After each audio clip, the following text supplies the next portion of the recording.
Good morning, fiber friends. Welcome to another episode of the Knit, Knot, and Weave podcast. My name is Dorothy, and this is my little corner of the YouTube where I share and document all my fibery adventures.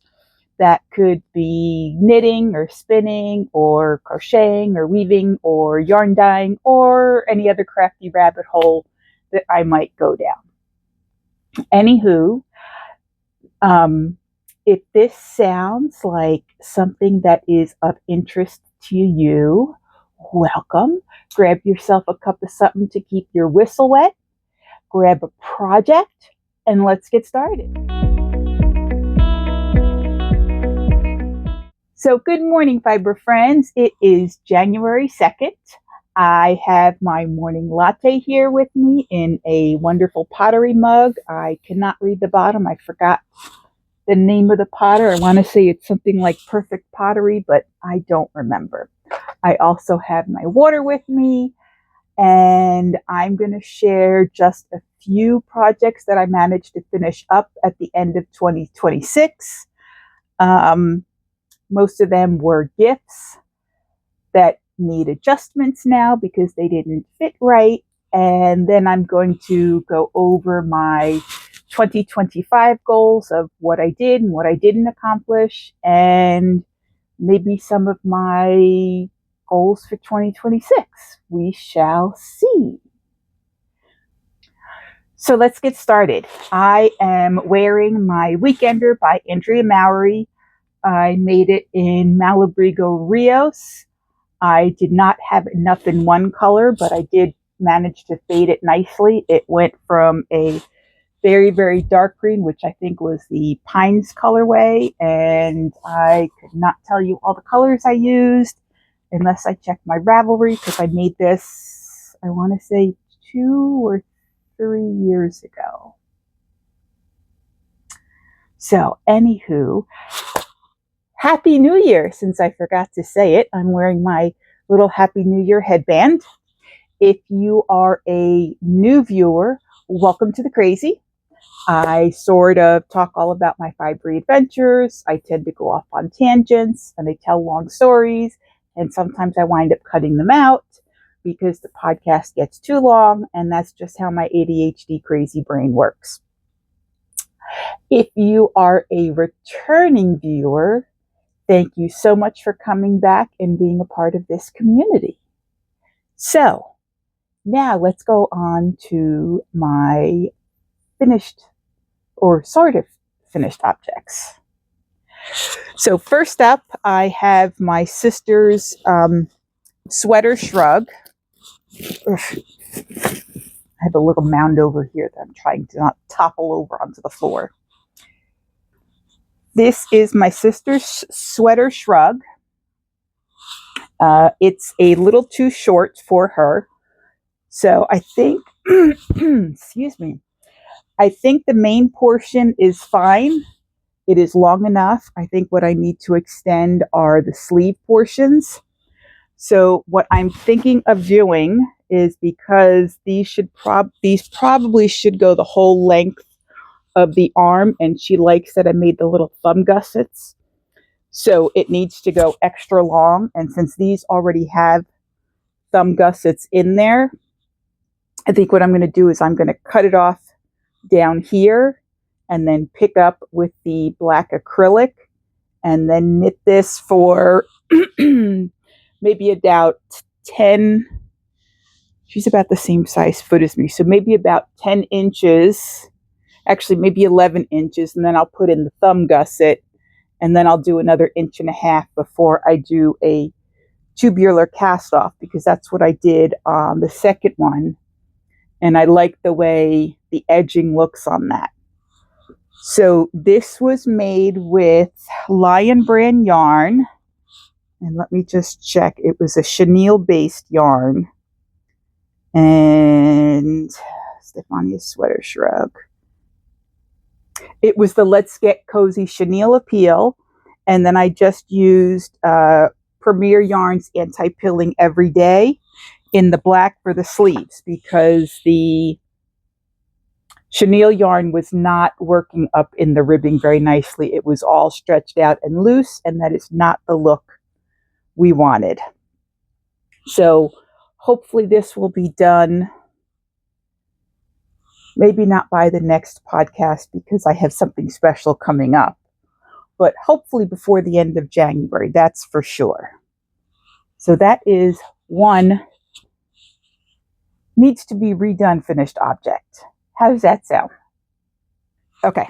Next up is a special project that I did for one of my nieces. She gave me a pair. I showed her a picture of what I was thinking of doing and asked her if she liked it, if she would want something like this. And if she did, if she could give me an old pair of her jeans so that we could try it out, because I didn't want to buy new jeans and then mess them up. So she gave me a pair of her old jeans. And what I wound up doing is I crocheted these triangles. I used cotton yarn for this. I used a fingering weight cotton yarn from, I think it was Hobie. And I just doubled them and did the rainbow. And I did one rainbow from red to purple. And then the other rainbow I did from purple to red. And I attached one. And I thought I was doing so well on this. I thought I was paying attention. And I sewed the whole triangle on, only to find out that I had sewn it on the inside of the leg.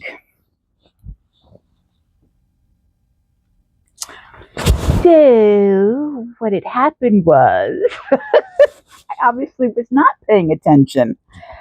And so I had to take that all out. My sister, who is better on the sewing machine than I am, she is going to sew this up for my niece. And then I'm going to open up the other side and add the triangle down at the bottom, like this one. And it's going to give her a nice little bell-bottom jean. I had a little bit of yarn left over, so I thought it would be cute. I made a little granny square, and I sewed it onto her pocket. She absolutely loves it. So these are, again, another finished, almost finished, redone project. These should be done by my next episode, and if I get it done, I will share them with you. So I will need to open up this side and sew them in. Then I want to run them through. The reason why I picked cotton is because I knew she just throws these in the washing machine. I knew that cotton wouldn't really stretch out, so I didn't have to worry about using wool or superwash wool that I know stretches or loosens, especially the superwash. I definitely was not going to use wool since I know she throws these in the washing machine. And I just thought cotton was the best bet. I found several different ways to do this. I just thought this was the easiest and the fastest way to try it out. So I'm going to give her these back when they're done. She'll let me know how she likes them. If I don't have them for my next episode, I will hopefully have a picture of her in them, and then I can share that with you guys. So that's all for that project. Now, I was home for Christmas, so I did not want to start anything new because, one, I knew I would be watching my dad a lot. Two, I had to bring everything with me, gifts, clothes, whatever, because I was home for almost a week, and I just didn't want to bring anything brand new to get started. So I pulled out some old whips and brought them with me. I did bring one skein of a new project only to swatch. And so let me share that with you right now. So one project that I know I want to make in 2026 and it's not going to be my first cast on, but it will be my first cardigan. It will be my first garment cast on, and that is the book club cardigan. So I went deep stash diving, and I have La Bien-Aimé's Corey Confetti worsted in this beautiful, beautiful burgundy-ish color. I have not seen this color again. As soon as it came out, I bought enough to make a sweater. So this particular pattern calls for 2 different types of swatches. You had to make one swatch in, not seed stitch. Is it moss stitch when you're doing it double rows? Knit, purl, and then the next row is you purl the pearls and knit the knits so that they're single but on top of each other. I'm pretty sure that's double seed. And when you do, I'm not going to go into this. And then the other swatch was part of the chart of the sweater. So you could see the cables. I always forget now that I have this new setup, which side I need to show you guys. So here you could see the setup, the cables. There's the open cable with the seed stitch inside. So I haven't measured. I've measured the full size of these swatches, and it didn't grow much after wet blocking. Yes, I even wet blocked Ellen. And I think I'm on gauge, but I have to sit down and really measure it out stitch per stitch. I just measured the whole swatch piece and knew it didn't grow very much, or just sort of evened out and bloomed nicely after washing. So I cannot wait to start this. I have been wanting to do this cardigan for quite a while, but I was very turned off by the seam of the shoulder in that pattern until I saw someone who made the cable modifications. If I remember, I will put a picture of it up here. Once I saw that, and I saw that she was sharing how she did that, I bought the pattern. I contacted her to share how she did that. I like the way it joins better, and it doesn't sort of, if you look at the original book club cardigan, that cable pattern that's in the middle here does not line up nicely at the shoulder seam, and it's something that did bug me. I mean, I loved the sweater. I really wanted it, but that bugged me. But with the way they do the cabling over here, it interrupts it and it makes it look nicer and neater. So I'm doing that. And then I brought with me I was going to say jaywalker. That's not what, hitchhiker. I knew it was some sort of a road term. I brought with me a hitchhiker that I had started when I was going through my yarn stash. This is a skein of Brooks Farms yarns, which unfortunately they retired a number of years ago. And this is their Solo Silk base, which is a wool and silk blend. I don't believe it's a 50-50 blend. You would fall, right? Let me check. And yes, it is. It's a 50-50 wool silk blend. I don't know if you're going to be able to. Nah, it's blown out. But anyway, it is a 50-50 wool silk blend. It is a sport weight yarn. And I just used, it's a 400 yards in the skein, and I just used the whole skein. So it starts down here, and you just knit and knit and knit. So this was a perfect TV knitting for me. Let's see, I think I finished watching Stranger Things. I know the new episode just started up again, but I think I finished season, what was the last season? 4? I know I'm very behind because I sort of jump around. It's my ADHD brain. But anywho, this I just need to wet block. I will not be stretching it because otherwise you lose the squish of the garter. And then I just need to weave in both ends, and then this will be an officially finished project.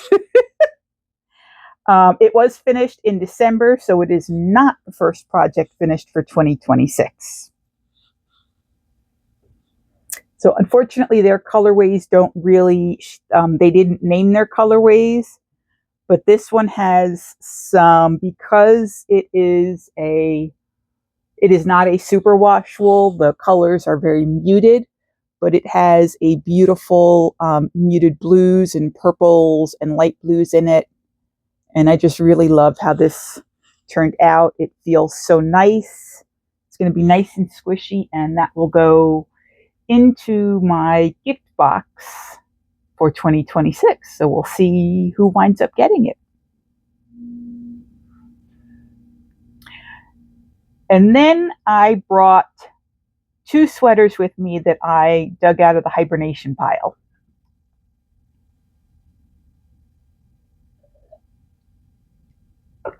For some reason in my brain, I thought I had started them in 2024,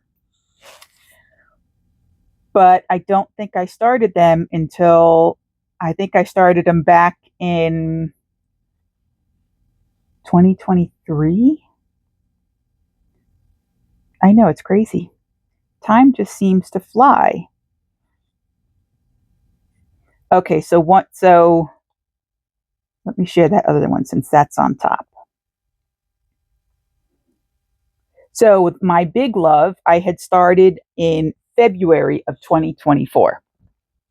And Big Love is in my Pearl Magic bag that I got several years ago from Maryland. No, not from Maryland Sheep and Wool. They were at a Frederick yarn shop. That was the Friday before, and I think it was before Yarn Centric started. And for the life of me, I can't remember the name of the shop because it has since closed. Anywho, so this is my one and only, unfortunately, Black Pearl Magic bag. And my Big Love is in here. And Big Love, the designer, is Onyx Drake. All of my projects will be linked down below in the description box. Also, everywhere where you could find me out on the YouTubes, not on the YouTubes, out on the internets. I forgot to mention at the beginning. So I will link to my Ravelry profile, my Instagram account, and any other account I might have. So this was a deep, deep stash that I pulled out to make this cardigan. And it was the Queensland Collection Uruguay Chunky. Had I thought about it, I probably would have used a different bulky yarn that was in my stash, because this is a worsted spun. So it's going to be a very heavy sweater, but it's going to be very warm and cozy, which means I could probably turn my thermostat down even a little bit more in my house and save on energy. But here we are so far. I absolutely love how this is coming out. I did go ahead and start each sleeve. So they are on 16-inch cables. Yes, all of my needles have needle stoppers on them so that I don't lose any stitches. And of course, I love these, my little cookie monsters. So I did not modify the pattern at all in regards to the body. I knit it to pattern.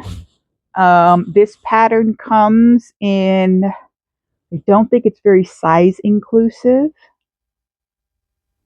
which is a shame. Yes, it goes from an extra small to a 2X, which in centimeters is 106 centimeters to 157 centimeters.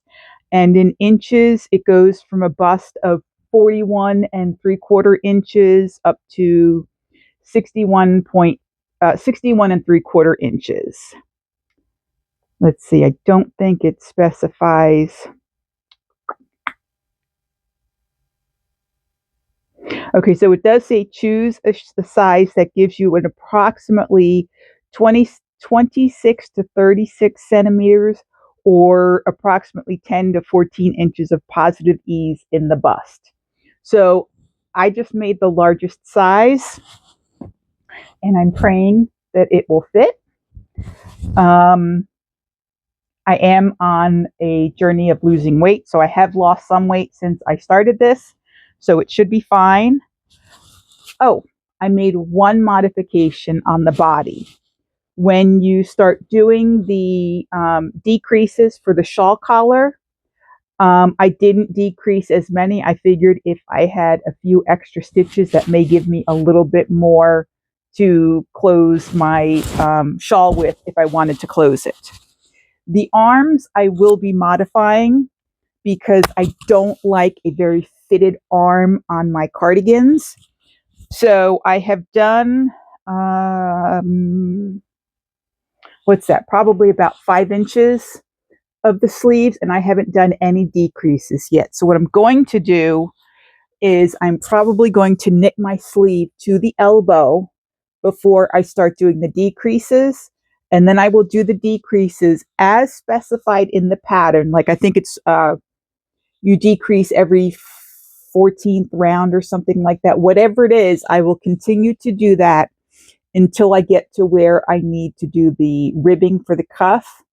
Then I will do a row of rapid decreases to get to the number of stitches that I need for the cuff. And then the cuff will be done as per pattern. But I didn't want it totally form fitted up here and all the way down. I like my sleeves a little bit looser when it's on a cardigan. So this has been a very pleasurable knit. I do like the stitch pattern in this very, very much. It is again your, I'm pretty sure it's the double seed stitch. This was a very interesting construction because you actually start at the shawl collar up here and you knit out before you pick up for the collar in the back, so that when you fold it over, you're going to have a lovely thick collar. And as you decrease the shawl collar down here, it's just going to lay very nicely on you. So I'm super excited to get this finished. It's done on a very tight knit, which is why I felt like I probably should have used a looser spun yarn for this, because this is a bulky weight, a chunky weight yarn, chunky, bulky. I don't know if there's much of a difference. I never know where chunky fits, if it fits more towards the Aran or more towards the bulky, but anywho, it's knit on a size 6. So I have my sweater base on my size 6 signature needles, and then my arms are on size 6 Xiaogu 16-inch. So it's knit at a very tight gauge because of that, which is why it's probably going to feel very, very heavy, but it'll be very, very warm. So I'm super excited to have picked this back up and worked on it. Oops, I'm sorry. I didn't mean to hit the microphone on that. So this probably will not be done by my next podcast, but we never know. You know, if it's January, we've had 2 really good snows in December, which is unusual for Maryland. And so who knows, if we get a snow day, I just might. No, I won't. It's too hard on my hands, the body at least. So next up, I have my Bags by Awesome Granny. This is, I think this is her largest bag. And it's all the lovely gnomes. I just love my gnomes.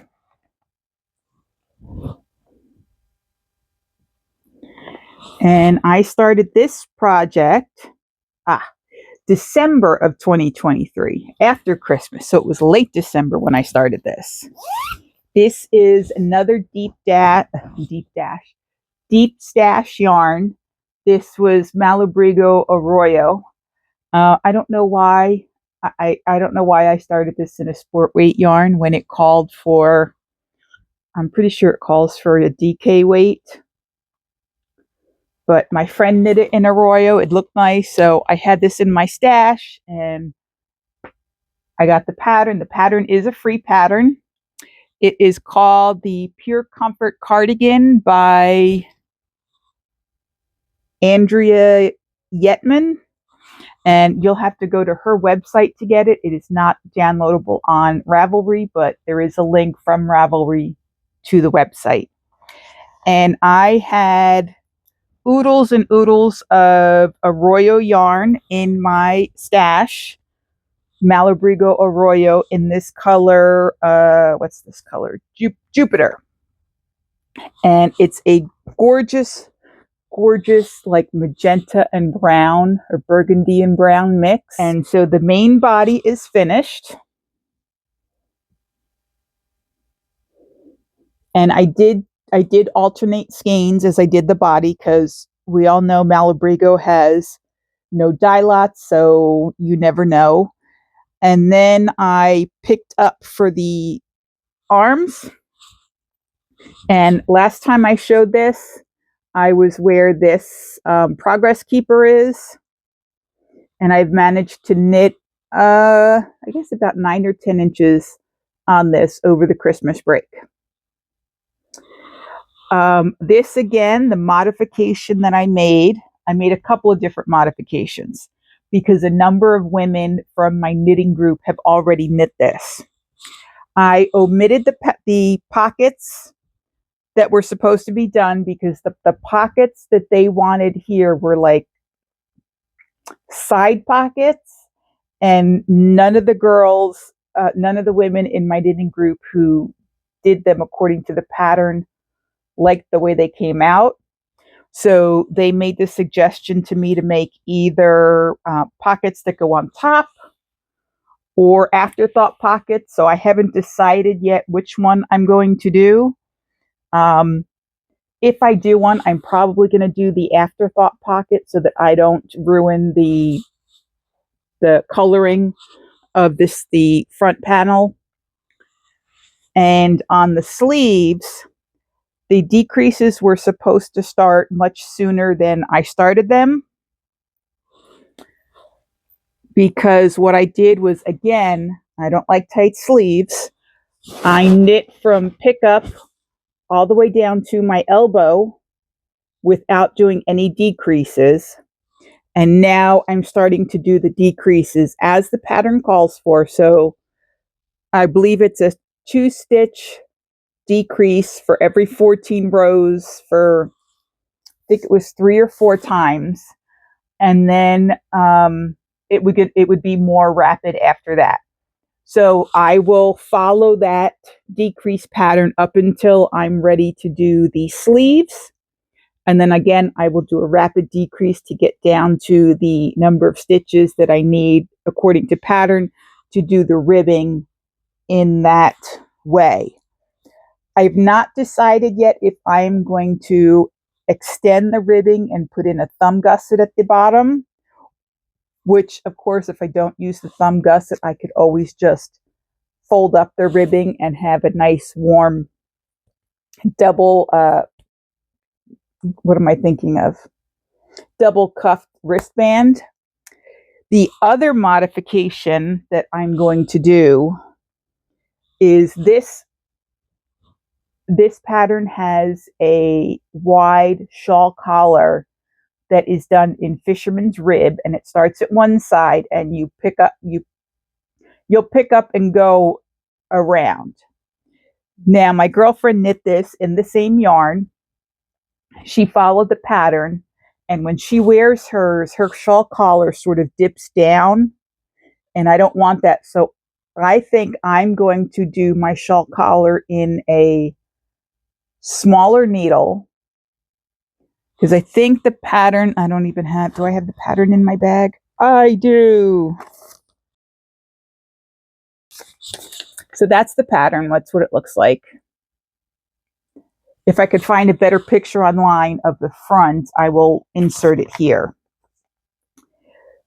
But the needles that we use for this are 6 and 5. So I may actually go down to either a size 4 or possibly even a size 3 to do the fisherman's rib shawl collar so that it's a little bit tighter, and I may try and pick up fewer stitches so that when it relaxes it won't droop down, because it's supposed to be even like this, but the shawl collar goes down a little further when she wears it. But anyway, I'm sure I'm going to love it no matter how it turns out, because I absolutely love the color. And I've forgotten, this is another one that's a very simple knit because it's all stockinette. There is double ribbing at the bottom, or 2x2 ribbing, I should say, not a double ribbing at the bottom. It doesn't look like I did a sewn bind off. I probably did a Russian bind off just to make it a little bit stretchier. I have not officially woven in the ends yet, just in case I don't like it, but we'll see. So I'm super pleased. I'm glad I got both of these cardigans back out and hopefully get them finished. Well,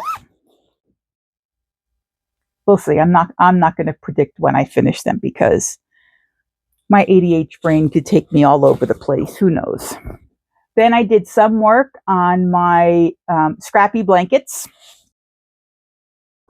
These I did not bring to New York with me for Christmas. These I've worked on since I've been home. But I finished, let me see. So the last time I shared my knit jelly roll blanket, as I stabbed myself, was over here. So I completed, caught up. So from here, I completed this column, and then I've added, let me see, where am I? So I added this column here, and then I started my third column here. So I am using my signature double point needles in, let me see, I think these are my 2.75 millimeter needle. So that's a 3? Larger 2? I don't remember.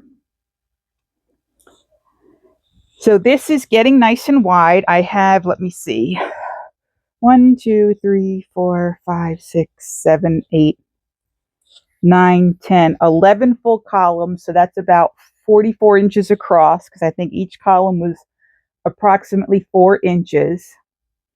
So that's 44. So this one will be 48.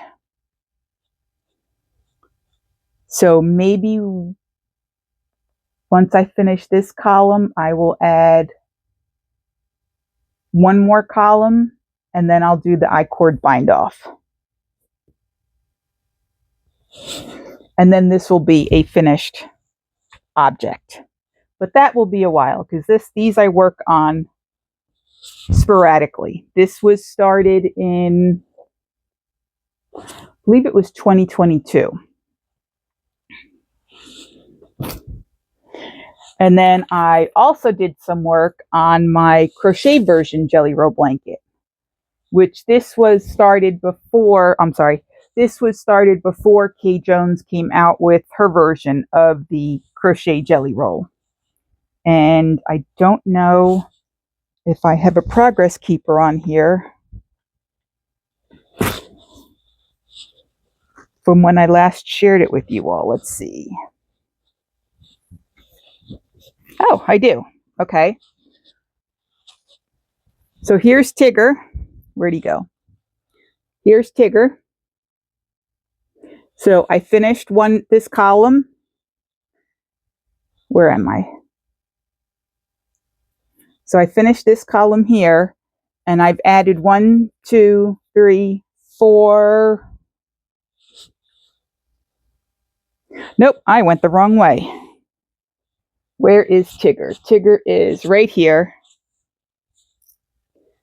Tigger is right here. So I finished that column, and I've added 1, 2, and I've started column number 3.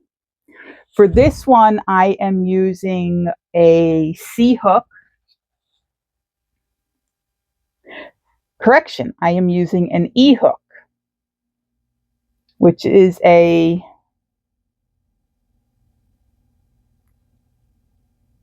3.5, maybe 3.75 millimeter. Let's see, if G could be 4 or 4.25, F would be 3, so maybe it's a 3.5 millimeter hook. And the yarn that I'm using for this is my row 1 minis, because I have collected them for, I probably did 2 years worth of subscriptions, and I never did anything with them.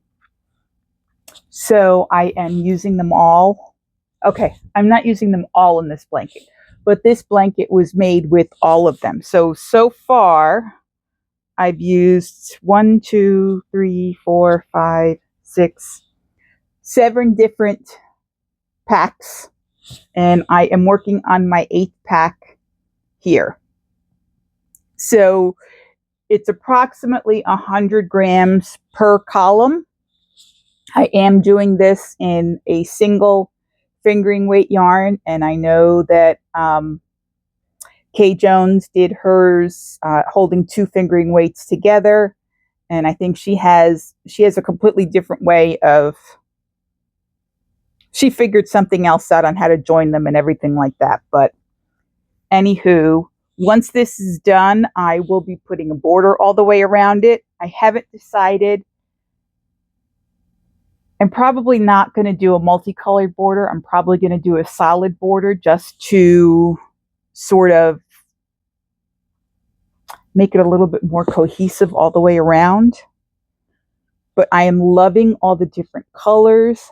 I love how the blocks are almost the same sizes lengthwise.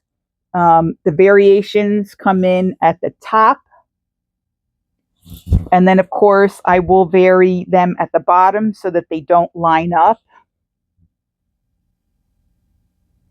because I didn't want straight lines going across all the columns. I like the way the columns are sort of zigzagged. And this will also be a while, because again, I have 1, 2, 3, 4, 5, 6, like 7.5 columns done. So 7 times 4 is what, 28? 16, 32, 8. No, that can't be right.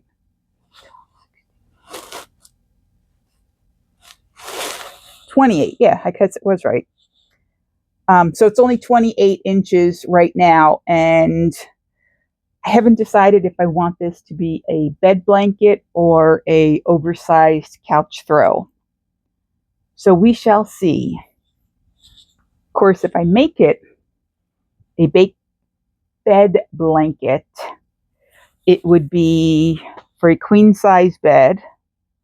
What did I do with my... Need to move my Tigger now while I'm thinking about it.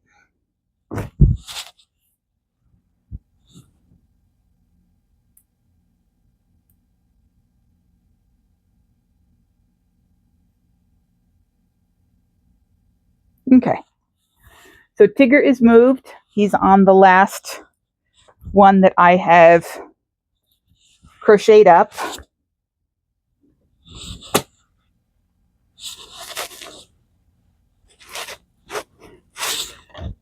And as I was saying, if I make it bed size, it would obviously use more of my row 1 minis.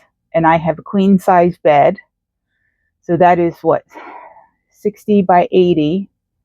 I have to measure it to see if it's long enough. So I guess that's what I'll need to do first. I'll need to lay it out somewhere and measure the length. I just sort of measured it to me because I was originally started it as a couch blanket.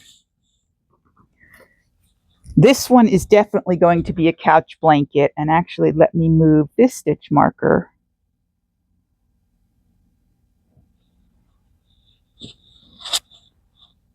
to here.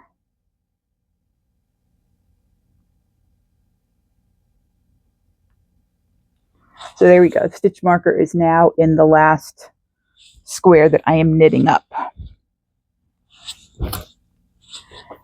So that's the end of all my Christmas knitting that I have done. Well, Christmas break knitting, I should say. So let's go on to closing out 2025. So in 2025, I made approximately 36 different projects.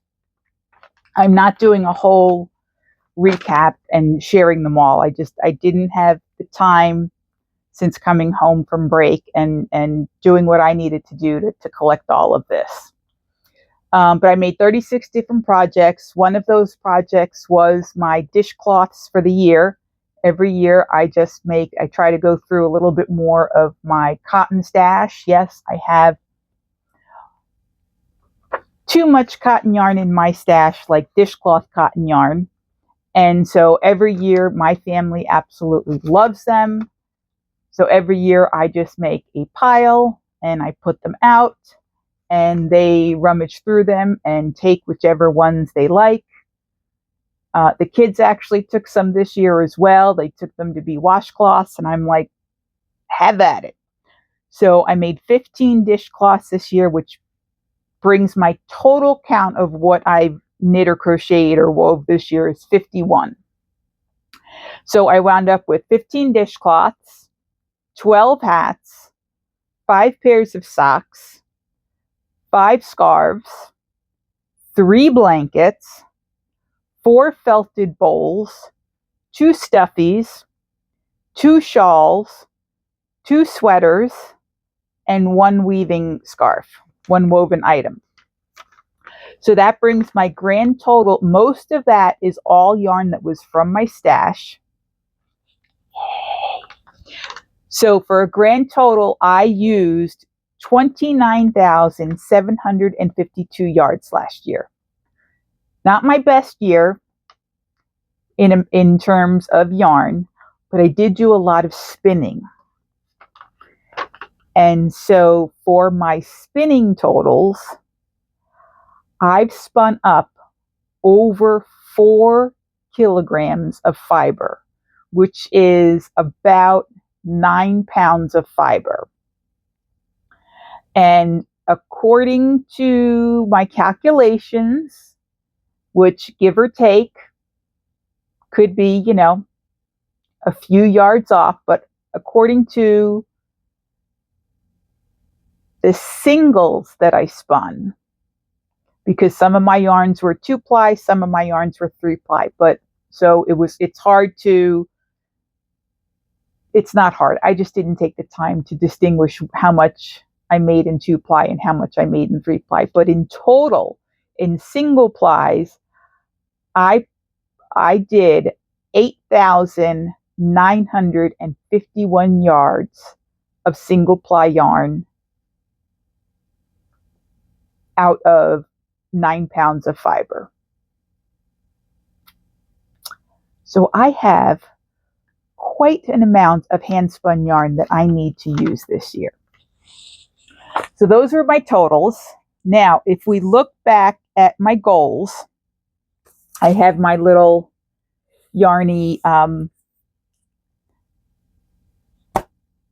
journal, my project journal, and where I keep my yarny goals. So my goals for 2025 was knit more from my stash. Check, that was done. Track grams in and out. Right here, you could see that I was good at the beginning of the year. But then in May, when my father fell and had to have his first hip replacement, and I went down to Florida for almost 2 weeks to help out, that was the last of it. I didn't have the brain power to continue to track it. So that didn't happen, but I had done really good for the first 4.5 months, because I managed to write in here how many grams in I had in May, but I didn't track how many grams out, and then I didn't do it for the rest of the year because of family issues. I had wanted to weave 1 item a month. Didn't happen. I wanted to assess and reorganize my stash. That did happen. I wanted to spin for 20 minutes a day. That did not happen. I wanted to do an inventory of my fiber stash. I did do that. Check. I have way too much frickin' fiber. As I was assessing and reorganizing my stash, I wanted to pull out and separate anything that was a sweater quantity of a single color, and I did that. And then I had wanted to use approximately 12 I wanted to use 12 patterns that I had purchased in 2024 or before. That didn't happen. So, what else do I have in here? Oh, I also put in here my Christmas list of things I'm going to make for the year. I would keep track of advents that I might think about purchasing, sweaters that I wanted to make, blanket ideas. If there were any year-long make-alongs, I would keep track of those. And then I would just sort of write down if I gave away any yarn, so just sort of to keep track of how much yarn.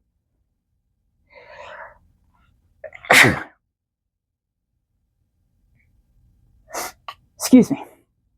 I would keep track of how much yarn I gave away, and then I would make notes for projects, and this is how I would do my project notes in here. I'll show you some of the older ones. So I would write down the pattern name, the designer, all the information on it. I'd have a section to do notes. I would put in the label for the yarn. If I had a little yarn left over at the end, I would put a little bit of the yarn in there. And then I would put in pictures of the projects. I need to do this for 2026. I think I'm going to start a new binder because I'm not sure I'm going to have enough in here for this. Yeah, I'm not going to have enough pages in here for 2026. So this was, when did I start this one? I think 2024. And I definitely kept better notes in 2024 than I did in 2025. Yeah, so 2024, and then I had, well, you know what? If you guys want to know what I put in my Yarny journal of what I keep track of and stuff, let me know, and I will do a look peek at when I finish doing my 2020, when I finish setting up my 2026 fiber journal. But some of the goals that I am hoping to get done in 2026 is I am hoping to finish up my craft room. Again, I want to continue to shop for my stash first. I am by no means saying that I am not going to buy yarn, because with my ADHD brain and my impulse control, that's just probably not going to be a good goal to try and strive for, because it's not going to happen. But I would like to use more from my stash than I bring in the year. So that I'm hoping is going to get achieved. I do want to track my grams in and out again, because I did well for the first half of the year. And so I want to try and do that for the whole year. Again, I'm thinking of putting down the weave at least one item a month. I'm hoping that once I get my craft room finished and set up, that I'll have the room to do that once a month. That's the biggest, not deterrent, but disruption to that plan, is that I don't have the table space to do a warp up for my rigid heddles. So I'm going to try and get I would like to try and get one weaving project a month done this year. I have several patterns in my library that I purchased over the years that I really want to make. So again, I'm going to strive for trying to knit 12 patterns that are in my purchased section of my library on Ravelry. Would be nice if I could do one a month, but we shall see. And then something else that I am contemplating, because as I said, I have gone through my stash when I brought it from the basement up into my craft room. And what I'm thinking of doing is I have a hard time getting rid of yarn, especially if I really like the colors, even if I don't have any idea of what I'm going to do with it. And up until the last 2 or 3 years, I bought a lot of single skeins or two skeins of a color. And so what I'm thinking of doing is going through those 1 and 2 skeins and pulling them aside and putting them in a bin, and then finding some patterns, like some hat patterns that I've wanted to make, or some small scarf patterns, or something along those lines.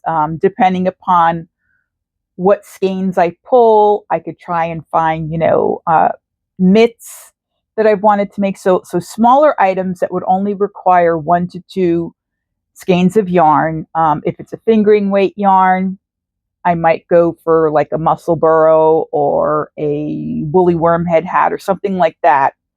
But I have a lot of single skeins at the sport, DK, and worsted weight level, or not level, weight, that I want to use. So I may pull out some of my older stash and put them aside, and then pick patterns that I could use with them, and put the pattern name and the designer on a piece of paper and put that in a jar.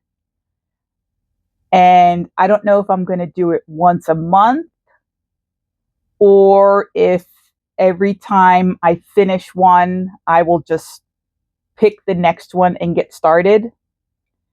Because I definitely want to make more garments, and I have several blankets on the go already.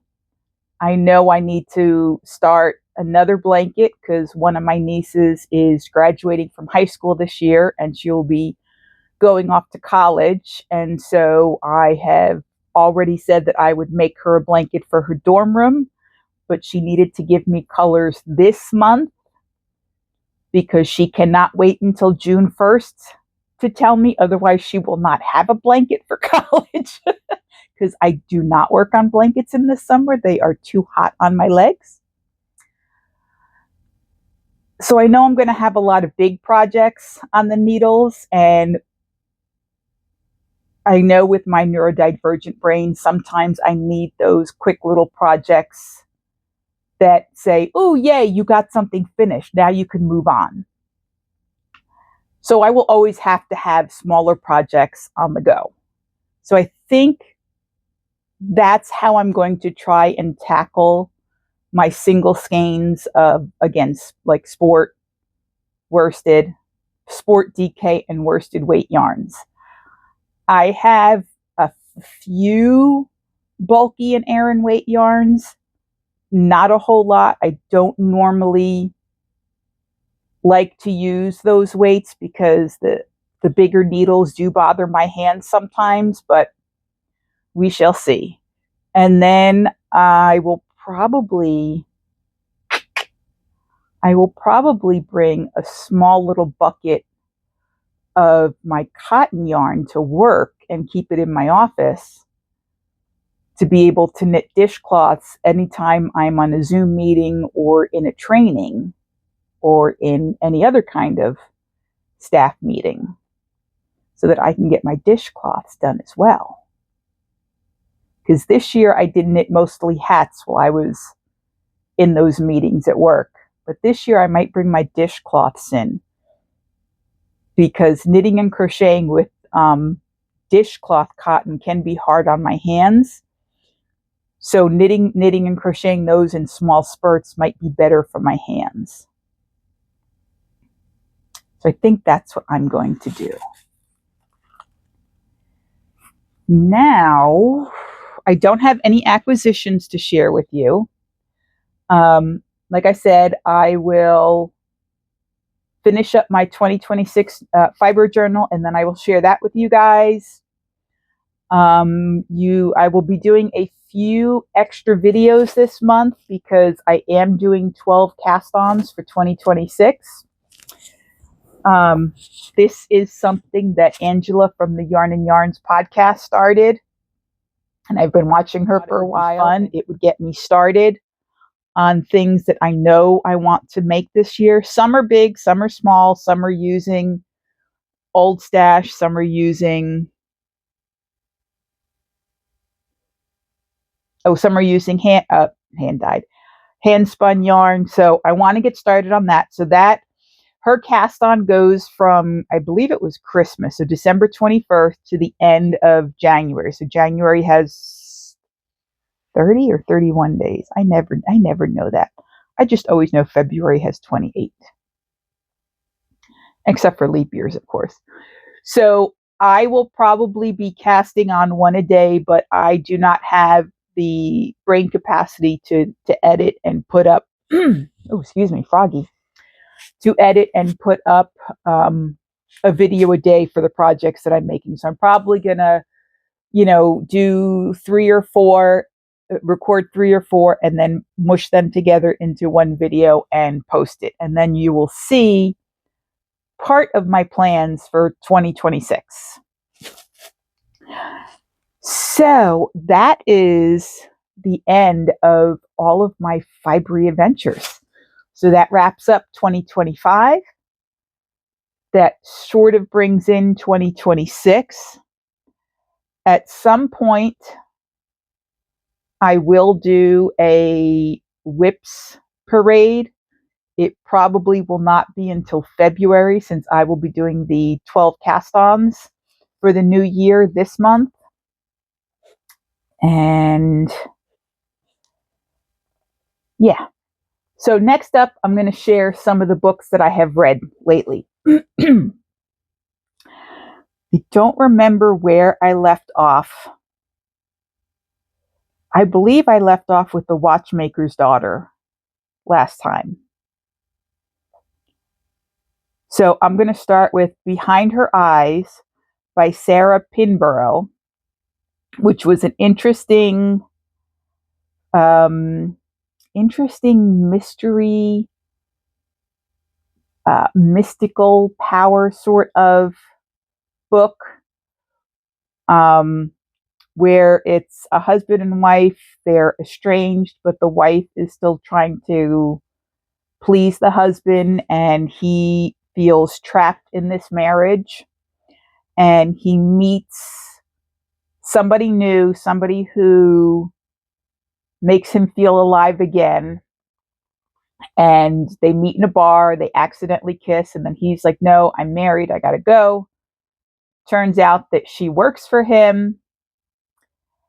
And I don't want to go into too much more because it sort of spoils the book after that. But if you believe in out of body experiences, this might be an interesting one to read.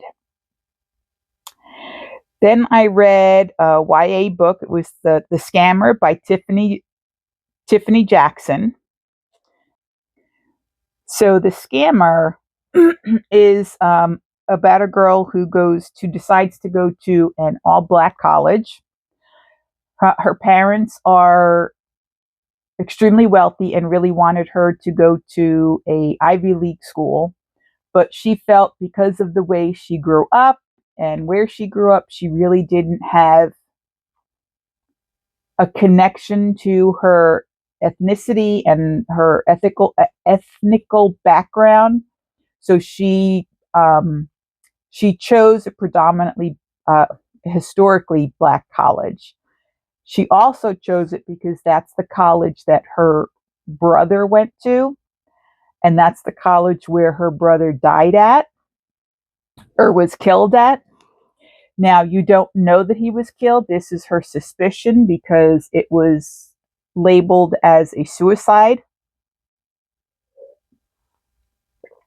The parents no longer bring up the brother, so the girl feels very, very lost by all that's going on.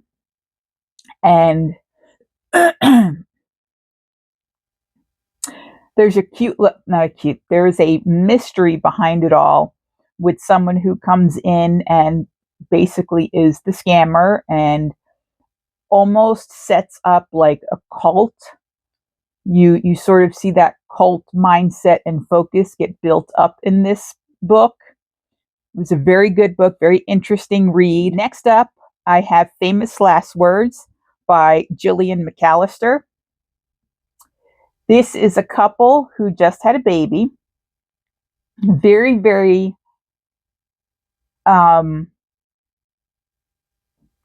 very into each other. Very not, I don't want to say into each other, but very, very connected to each other in their marriage. And something happens, and the woman wakes up. The husband kisses her goodbye, heads out to work. She gets ready. This is her first day back at work, drops the baby off at daycare, heads out to work. Then they find out that the husband had supposedly taken people hostage. He's getting ready to kill them. They are trying to pull the wife in to talk to him. She is baffled by everything that's going on because she's like, this is not my husband. There is a hostage negotiator involved. Normally, it's not set in the US. It's set in, I can't remember if it was UK or Ireland, but it was set in a European setting. And so the hostage negotiators tend to not get as much not interaction, but experience as obviously they do in the United States. So, excuse me. So the hostage negotiator has a gut feeling when he's talking to the husband through the door that this guy does not want to do this, that there's something else going on. And the wife is still like, something's going on. Something's happened. This isn't my husband. This isn't what he does. This isn't him. And unfortunately, because the hostage negotiator holds off the police, they soon hear gunshots. 2 people are dead. The husband has disappeared. And it continues on from there. The hostage negotiator gets demoted. So he's no longer a hostage negotiator after that point, but he can't let go of this case. The wife, in her heart, still believes that the husband didn't do this, that there was something else going on. And it was a very intriguing book to read. So I highly recommend that book. Then I read The Butcher by Jennifer Hillier. This blew my mind. If you have any issues with blood, murder, rape, dismemberment, these are all trigger warnings. Stay away from this book because it is very detailed. Not in a gory sense, but in a, how the fuck does someone like this, I don't even know how to explain it, but it's mind-blowing. There is a serial killer that has been labeled as the Butcher. Supposedly the Butcher has been caught. The female character, the main female character feels that her mother was killed by the Butcher, but because the Butcher had been caught and shot in a police shootout, nobody believes her, but in her heart of hearts, she feels like the real Butcher was not caught. So she is a writer and she does a lot of documentary, or she researches serial killers and writes books on them. And of course, she is at this point researching the Butcher because she has a personal connection to it. Wild book. I almost put it down because I just could not believe that characters in here thought the way they did. It was very, if you can't handle that stuff, don't go near this book. I mean, it was really mind-blowing. Then I read The Bewitching by Sylvia Moreno Garcia. Excellent, excellent book. Goes back and forth in time periods. There's a connection between female characters in the past and in the present. A college female in the present is doing her dissertation on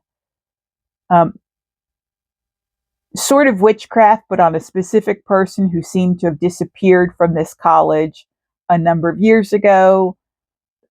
They've claimed her as a runaway. She doesn't believe it because of all the history that she has dug up on what's been going on and what happened.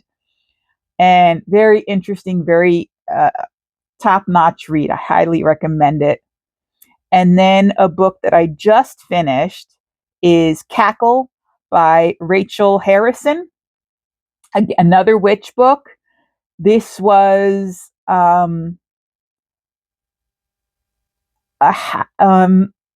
like a hidden, not a hidden, what am I trying to say? The main character has severe doubts about herself and feels like she is only complete if somebody loves her. And she winds up going through a breakup. She moves to this quaint little town upstate. She is a teacher. She meets somebody in the town. The person she meets, Sophia, is obviously a witch, but she doesn't know that yet. She notes how the townspeople sort of respect her, but yet are also afraid of her, and she doesn't know why or what's going on. And I'm just going to leave it at that because that was a good book to read as well. And that is it for the books for right now. I am in the process of getting ready to read either Things We Do in the Dark by Jennifer Hillier, who is the author of The Butcher. I'm not sure if I'm ready for another one of her books yet. Or I may start Reign of Shadows and Endings by Melissa Royrich. I don't know. We'll see. So on that note, I am going to once again say Happy New Year. I hope that we can put all the ups and downs of 2025 behind us. I know I am certainly hoping for a much, I don't want to say lighter, but a more less stressful, if that's a way of putting it, 2026. So on that note, I am wishing you all the very, very best in 2026. If you have any 2026 goals you'd love to share, I would love to hear what your goals are for this year, be them fiber related or not. I'm always interested to see what things folks want to do for themselves. And like I said, fiber related or not, let me know. If you have enjoyed this episode, please give it a thumbs up. Go ahead and hit that subscribe button. If you haven't, go ahead. It's right there, right there. You see it right there.